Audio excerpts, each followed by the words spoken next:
Hello everyone. This is like take 3, so let's see if things go well now because there was people yelling, there was lots of things happened. Again, new backdrop so you guys can see my bookshelves that are a mess because I'm constantly taking and messing up with it. And this part, let's ignore this part because this is work related. That's even more of a mess. But yeah, let's see how this goes and if I can film like this more times. We're here to do my Friday reads, and the books that I'm gonna show today, it's books that I've already showed on my October TBR video, but I want to talk a little bit more about them. The first one that I'm gonna finish is Howl's Moving Castle. This is a Diane Wayne Jones book, and it's the first one on the Howl trilogy. And probably you guys all saw the movie, some of you already read it, but this is the story of Sophie Hutter.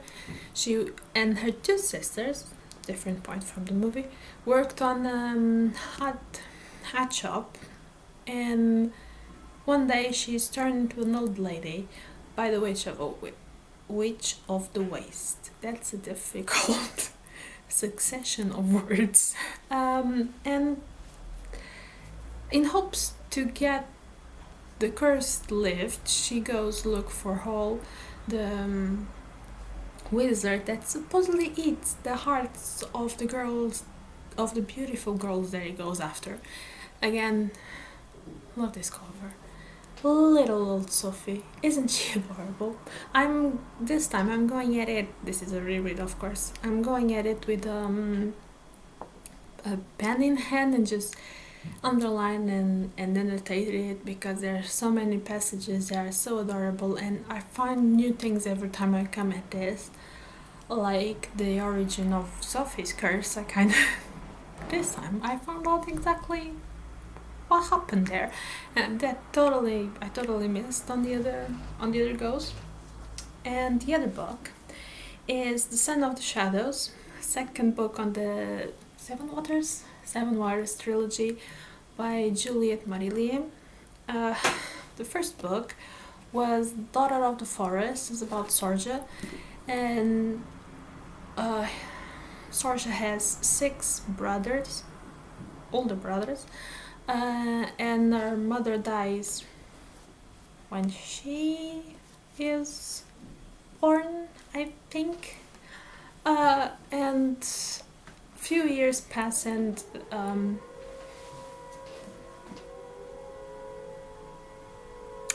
you guys hear that? It's 1 p.m. and that's the siren of the fireman that always goes on this hour, and I totally forgot. So that's on the movie now, on the video.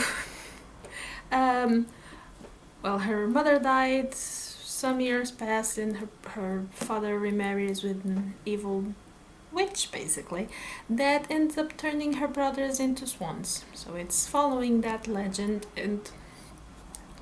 story, myth. I don't know exactly what's the correct term for it. And then it's her journey, her adventure to bring her brothers back into human form. And this is supposedly Sorge's daughter adventure, and I didn't read much into it. I just grabbed it because I really loved the first one, and I just wanted this one. This is a little bit of a biggie one, and it's quite dense.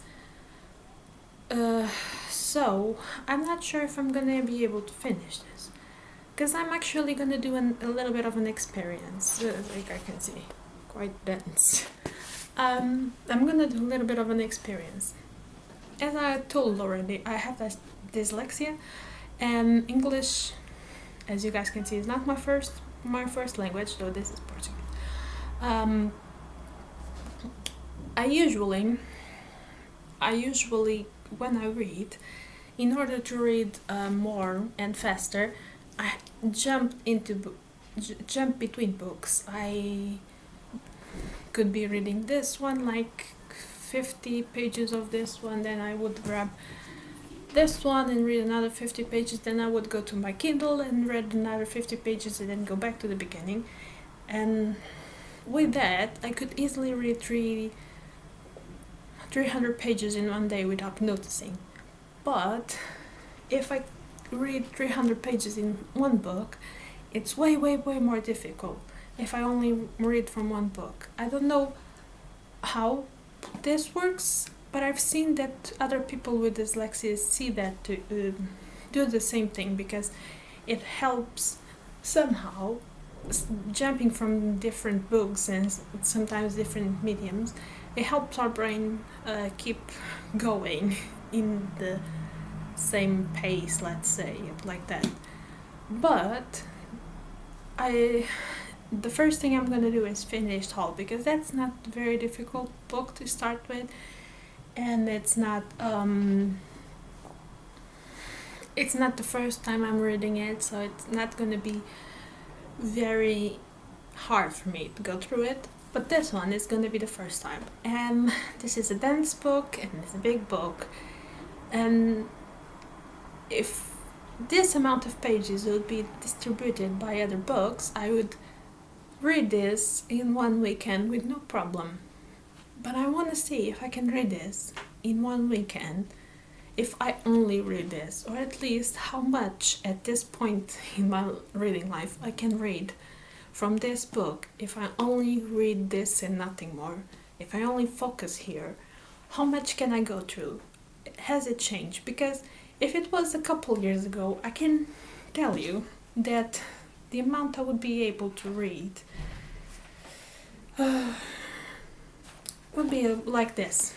This would be what I would be able to read in one weekend. This is like 100 pages from this type of book, Portuguese book, with this density of words per page. That would be more or less what I could read if I only read one book in one weekend. And I've gotten a little bit I think I've grown a little bit as a reader, and I think I have improved my reading skills. So this is going to be a test. So on the next week wrap up, at the beginning of it, the weekly vlog that I'm gonna do from now on, I will let you guys know how this experience go, because this one, how many pages it's go? I think it's like 200 pages that it's missing, but this is a small book and it's not dense at all. It's really regular, even a little bit bigger page font. So this is probably gonna read this today, and if I don't finish this today because of other things that I have to do, probably finish this easily tomorrow morning if I can, and after that it will be just this one. So let's see how this goes. You guys, that if you guys have dyslexia, how do you guys deal with it? Do you guys jump between books and between medias? If you guys don't have dyslexia, do you guys jump between books and between medias, and does that make your reading faster or not? Or do you prefer to just fix on one book? I'm not considering here the problem of reading several books in one go because of the remembering details. For me, that's remembering details, it's easy. I can easily read at the same time, I'm not joking, 10 books and not mix any of the details. It's plenty okay for me. That part for me is covered. But how is it for you guys? Do tell me, do share me, because I'm always really curious about these things and how other people read. So yeah, that's about it for this video, and I'll see you guys tomorrow. Bye bye.